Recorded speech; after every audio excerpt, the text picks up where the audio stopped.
StrayAllDay.com. Now tuned into the show where you learn the discipline to show up day after day to do the work, confidence to put yourself out there boldly and authentically, and the mental toughness to continue showing up, doing the work, putting yourself out there, even when the success you're expected to achieve has yet to be achieved. And on top of all this, you get a huge dose of personal initiative, which is go-getter energy that moves any one of us, including yourself, to go make things happen instead of waiting for things to happen. And then we put all this together into a series of frameworks, approaches, insights, strategies, and techniques, all underneath the umbrella of one unifying philosophy that's called Work on Your Game. My name is Dre Baldwin, also known as Dre All Day, and welcome to the show. And today's topic is why you need to use a combination of logic and emotion together at the same damn time. But before we get into this, let me remind everybody or inform you that I send out a text message every single day that's guaranteed to have you focused, sharp, and on point to start your day. I call it the daily motivation. You want to get this message every day, so all you got to do is text me at my number, which is 305-384-6894. And every day when that daily motivation text goes out, because you're a member of my text community, you'll be receiving that message straight to your phone free of charge. Secondly, Work on Your Game University. That is the place where I do all of my coaching. That's the only place you get access to all of my best courses like 30 Days Discipline, ASAP Confidence, our best frameworks on mindset, strategy, systems, and accountability, and more, and selling, and content creation, and setting your business up for success. All of that happens at Work on Your Game University. You can get access and information on all of that by going to workonyourgameuniversity.com. Again, workonyourgameuniversity.com. That link and that text number that I just mentioned, both down below in the description to this video. All that said, let's get into today's topic, which is why you need to use logic and emotion together at the same time. Now, I gave you a framework for building logical arguments back in episode number 1612. Today, I'm going to break down why being able to use both of these together is such an important thing, especially in today's world where everyone is connected and it's very easy to get into a dialogue with pretty much anyone, as long as they're responsive, even people who you don't know and people who you'll never meet. Now, although you may never meet these people, the conversation happening between you and them does influence other people. So because other people can see conversations that you're having with somebody else. So you and another person going back and forth on a social media platform, other people can see that conversation. Or you and another person have a conversation on your show, on your YouTube, on your podcast or something like that. People can see that exchange. Or somebody says something to or about you, even if you don't say anything back, other people can see what they're saying, and vice versa. You say something about them, they can see what you're saying. So your ability to use logic and emotion together matters because of the points I'm going to share here today. So let's get into it. Point number one, topic again, is why you need to use logic and emotion together. Number one is that emotion can persuade anyone to anything. The right emotions, used the right way, can persuade anyone to pretty much do anything. Because emotion is a commonality amongst human beings, and it's a very strong influencer of human behavior. Human behavior is strongly dictated by emotions. Even if you're thinking logically, how you feel emotionally determines how you do things, if you do things, and it can sometimes stop you from doing things. It can sometimes move you to do something that you weren't even logically thinking about if the right emotion overcomes you and is able to influence you to action. And everyone who's listening to me, you can think of a situation in your life where this has happened. So on the other side, besides being a person who is being influenced by emotion, if you can learn how to trigger other people's emotions, not necessarily in a negative way, but if you learn how to influence other people's emotions and trigger them to action based on those emotions, you can move another person to do damn near anything that you want them to do, even if the action is completely illogical and completely irrational. The same way that you have at times in your life been moved to do things that were illogical and irrational based on the emotion that you were overcome by or feeling in the moment. Whether you were overcome by the emotion or not, maybe you allowed the emotion to move you to a certain action. We've all done things that, looking back, we're like, damn, if I wasn't in that emotional state, I probably would not have taken that action. I probably would not have said that thing that I said, or I would have done something, or I would have not said something. You would have done something differently. Let's just put it that way. When you're looking at things logically, after you look back at something that you did emotionally, because emotion always overpowers logic. If you have a A strong level of emotion, a strong level of logic, usually the emotion wins as a general rule. So knowing this, you need to learn how to use both sides of this coin. You shouldn't turn either one of these off. You got to learn to use both. So if you're looking to move other people to action, you should figure out a way to tap into their emotions to get them to do what they may logically understand, but have not yet summoned the energy or the courage to actually do. For example, if you're in sales, oftentimes you can make a pretty strong logical argument for why somebody should buy your product or service, whatever it happens to be. But a lot of times people logically understand they need to do something. They need to buy that product or service, whatever it may be, but they have not pulled on, they have not drawn on enough emotional energy that's going to move them to actually do something, even though they logically get it. So your job as the salesperson is to get them to tap into that emotional energy, hopefully through your communication, and move them to that action. All right, this is the skill of what we call copywriting in the marketing world. And copywriting is not copywriting like the little C with the circle around it. Copywriting being the words that we use to influence other people to action. So this is copywriting, like writing is in writing on a piece of paper. And copy is the words that you use to influence action. And that can be in a written format. It also can be in a spoken format. So your ability to do this, move people to do stuff based on your words, is a valuable skill if you can't read between the lines of that. And it's actually worth a lot of money. The top copywriters in the world made millions of dollars per job, not per year, per job, because of their ability to move other people to action. So if you have this ability, it will help you pretty much do and go anything and anywhere you want, respectively. So on the other hand, when you're deciding your own actions, beware of anyone trying to do this exact thing to you. So you need to use this on other people, but beware of other people trying to use it on you, because people will try to use this on you. As a matter of fact, there are people trying to use this on you right now. All right, check your email inbox. There are people trying to move you to action through triggering an emotion that will move you to do something.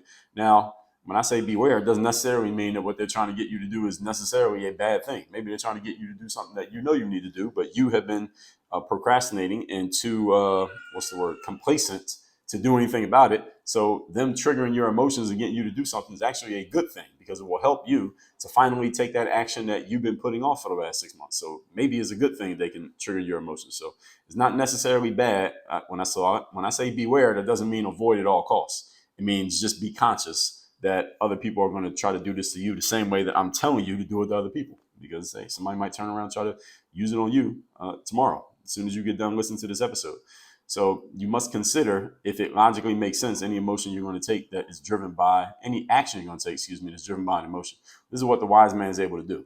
You got to be able to see things from multiple angles, and you may still take the action even once your logic gets to have its say. Point number 2. Today's topic, once again, is why you need to use logic and emotion together. Number 2, logic must stand up to scrutiny and questioning. All logic must stand up to scrutiny and questioning. In other words, logic must be provided in black and white, must be proved rather in black and white. This is where logic and emotion differ from each other, because emotion usually does not get questioned or scrutinized. The reason being is because emotion usually triggers people to a reaction, and reaction does not allow space for reflection. Again, emotion bypasses the logical sensors of the brain. So because there's no reflection, because you're just reacting when you're emotional, then the logical justification isn't necessarily needed. Often it's asked for or considered after the reaction has happened, after the action has been taken. Then people try to make logical sense of it after they've already made their emotional choice. So it's not that the logic never comes into play, it just doesn't come into play immediately. But that does not mean the logic doesn't matter, because again, let me finish this point here. Scrutiny and reflection are logical activities. To scrutinize something and look at it in depth and look at it in detail and reflect and try to figure out what's going on, those are logical activities. So when someone is trying to move you to an action relatively quickly, often using urgency, whether real or manufactured, usually they will use some type of triggering emotion. Most often, fear, greed, lust, anger, jealousy, sometimes happiness. These are all emotions that someone's trying to trigger because they're trying to get you into a reactive state and get you to move. All right? Most time when people are selling things online or in person, they're trying to get you to move and do it now. They're trying to get you to buy something right now, not next week, but right now. And if you think about it, you will notice that most of the rash decisions that you've made in your life, whether you appreciate them or you regret them, they ended up being mistakes or driven by one of these emotions. A burst of fear, greed, lust, anger, jealousy, maybe even happiness that you look back and said, all right, I probably shouldn't have did that way. Maybe I should have did it, but maybe not the way that I did it because my emotion kind of took control of me in that moment because those emotions overpowered your ability to stop and think, or they just completely bypassed it and you didn't even try to stop and think. So in dealing with yourself, you must learn to make logical sense of anything that you do, even when your emotions are screaming for you to take a certain action. All right, and this is that emotional control. You're in the emotional management business, which I talked about in episode number. Let me see if I can pull that episode where I talked about that. That was episode number 560. You're in the emotional management business. You got to learn how to control your emotions and manage them because they're never going to stop existing. You just got to learn how to use them in the right way. Everybody get it? So it's not that you ignore what your emotions are saying, but they must go through your system of checks and balances, so to speak. And your logic is the checks and balances system that your emotions must pass through. Does that make sense to everybody? So now the challenge with this is you got to actually have the logical sense to have a system of checks and balances. Well, I just told you to have one, so you can have one. What I mean is your logic needs to be solid enough and reputable enough that when you logically question an emotional decision that you're making, you actually have some good questions to ask yourself. Because if you don't have much logical sense, then it doesn't matter that you have a logical system of checks and balances because you won't even know what to ask yourself. So this scrutiny and reflection that I'm talking about here in point number 2, if you don't have logical sense, then there's nothing for you to scrutinize and nothing for you to reflect on because you really don't know what to say to yourself. You really don't know what to ask yourself. You don't know what to do with the circumstance that's in front of you. That's the challenge that many of you have if you don't have good logical sense. This is why critical thinking matters so much.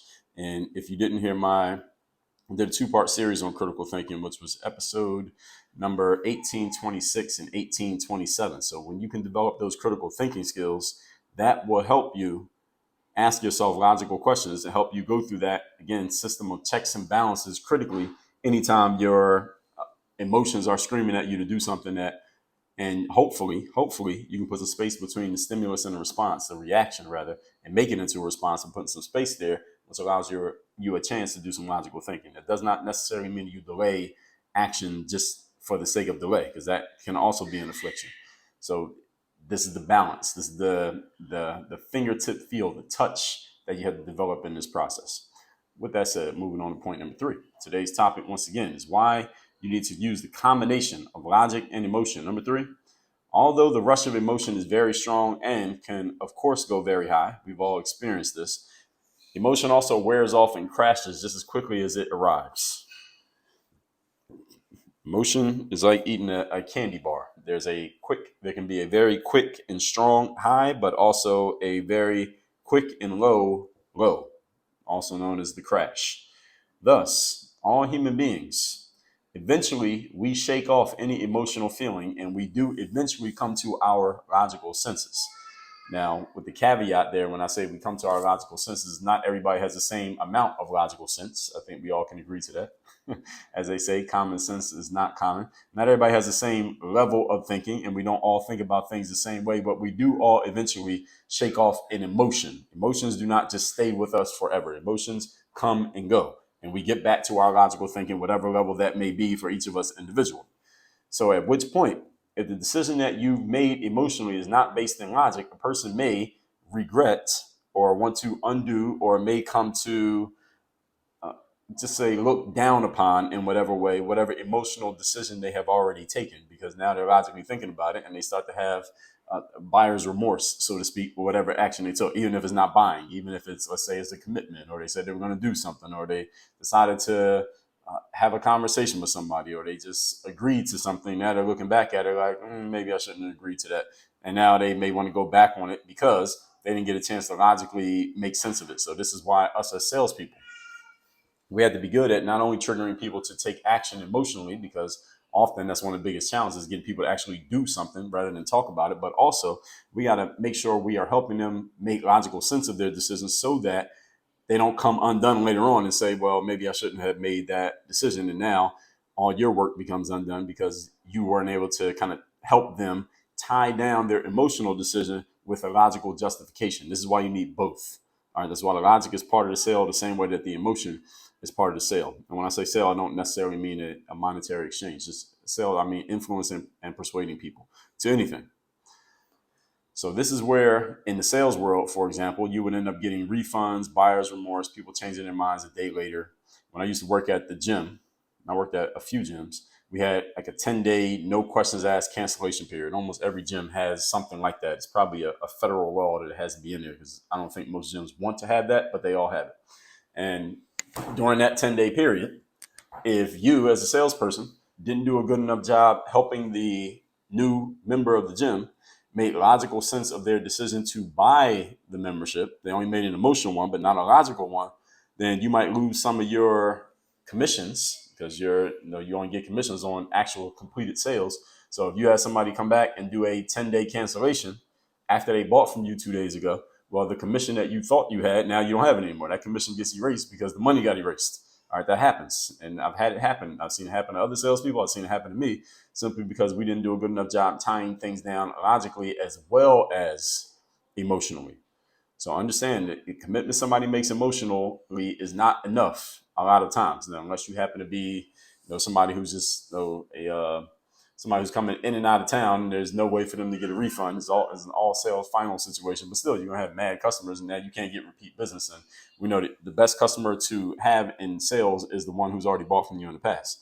Now, if you got a bunch of customers who are mad because they made a emotional decision with you, but not logical, and they're coming undone the next day, but now they can't undo the decision that they made because you didn't even bother tying them down logically. Now, what's the chances of you selling to them again? Well, the chances are pretty much zero. You probably don't even want to see them again because they're going to try to get their money back from you. So this is why, again, you need both of these at the same time.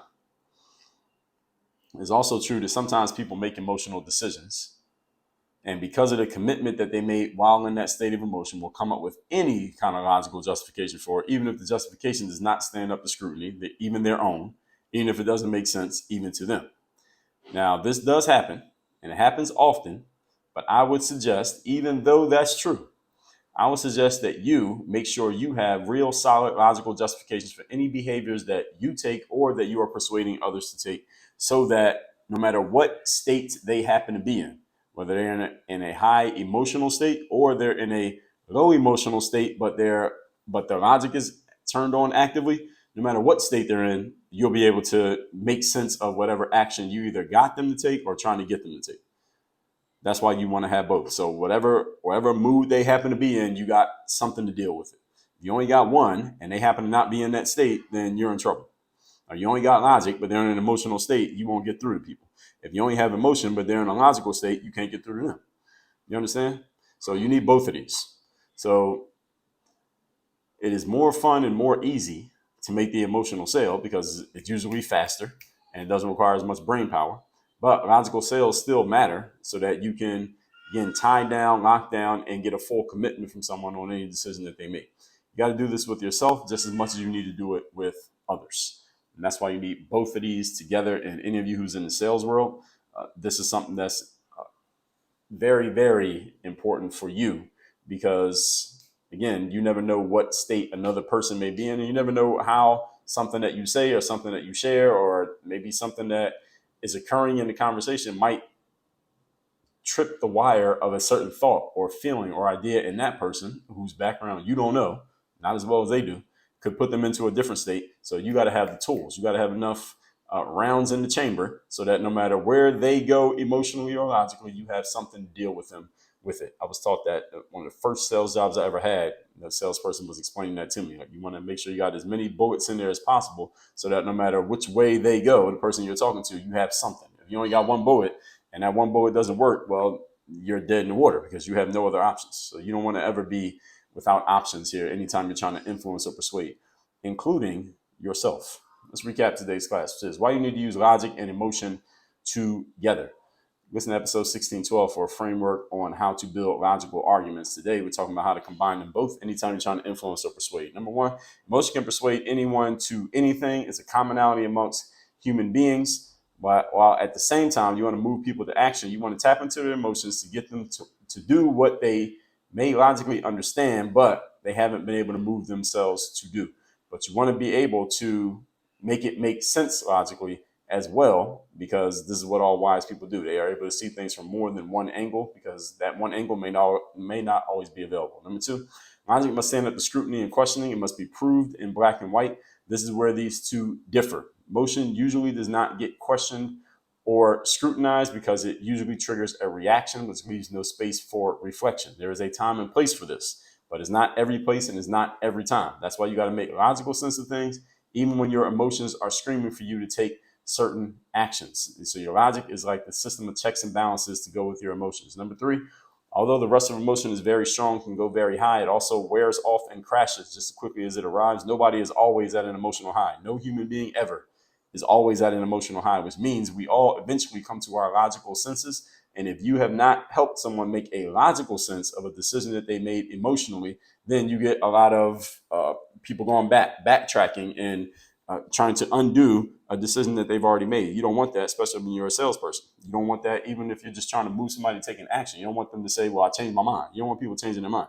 You want people to make a commitment and stick to it, which means you need both of these, or you need both pieces to make this work. You can't have just half of it and not the other half, because again, you're going to lose a lot of commitments. You're going to lose a lot of sales, and a lot of things not going to get tied down and stay tied down if you only have you only got half of the tools necessary to complete the job, if you understand what I'm saying. Those of you who are in sales, this is something you really need to not only understand, but also be able to apply. Can you connect with someone on an emotional level and a logical level at the same time? And often people, I'll give you one last hint here, and we talk a lot about this in the business builder framework, also the sell yourself framework inside of Work on Your Game University. The best way to do this is through asking questions, not necessarily just spitting information at people. All that said, text me. Tell me the best point you got from today's class. My number is 305-384-6894. Every day when daily motivation comes out, you'll be getting it free of charge straight to your phone. Secondly, Work on Your Game University. That is where you get access to those frameworks I just mentioned. Also, my best stuff on mindset, strategy, accountability, and systems when it comes to your business and your personal life, and how we merge both of those together. Over here, we do not separate them. They are all one and the same. That is all at workonyourgameuniversity.com. That link and that number down below in the description. Work on your game. Dre, all